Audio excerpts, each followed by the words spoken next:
రీసెంట్‌గా జరిగిన ఐబొమ్మ రవి ఇన్సిడెంట్‌తో మనం ఏం నేర్చుకోవచ్చు అంటే స్కిల్. ఎంత ప్యాషన్‌తోన, ఎంత కసితో నేర్చుకొని ఉంటే అంత స్కిల్డ్ అయ్యుంటాడు. ఇది తన ప్యాషన్ పైన వర్క్ చేసే స్కిల్ నేర్చుకున్నాడు. సో, ఆ స్కిల్‌తోనే ఇన్ని రోజులు కాన్ఫిడెన్స్‌గా బతికినాడు. అతనికి అంత కాన్ఫిడెన్స్ ఎట్లొచ్చింది అంటే అతని స్కిల్ వల్లకే వచ్చింది. అతని స్కిల్‌లో ఎంత పీక్‌లో ఉంటే ఆ లెవెల్ ఆఫ్ కాన్ఫిడెన్స్ వస్తది. ఒకసారి చూడండి. పోలీసులకి సవాల్ ఇచ్చండి. If you can catch me అని చెప్పేసి. అసలు ఎటువంటి సర్టిఫికేషన్ లేదు.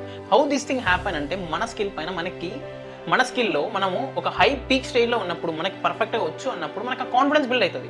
సో, మన కాలేజెస్‌లో ఉన్నప్పుడు not only on certification. So, మన టైమ్‌ని స్కిల్ పైన కూడా ఫోకస్ చేయాలి. కొద్దో గొప్ప స్కిల్ ఉంటే మనల్ని ఎవ్వడు ఆపలేడు. అదే నీ ప్యాషన్‌తో, నీ కసితో ఏదైనా స్కిల్ నేర్చుకుంటే నువ్వు ఎవ్వనితో డిబేట్‌కైనా దిగుతావు. ఎవ్వనితోనైనా డిబేట్‌కైనా దిగుతావు. ఎవరికి ఎక్స్‌ప్లెయిన్ అయినా చేయగలుగుతావు. బికాజ్ నీ ఓన్‌గా నేర్చుకున్నావు కాబట్టి, నీ ఓన్‌గా టైం పెట్టి నేర్చుకున్నావు కాబట్టి. అదే సర్టిఫికేషన్ అది ఇది అనుకో నథింగ్.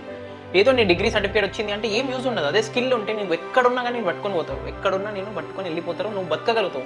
నీకు ఆ కాన్ఫిడెన్స్ బిల్డ్ చేస్తుంది. నిన్ను బూస్ట్ చేస్తుంది. Try to invest your time to build some skill. Right?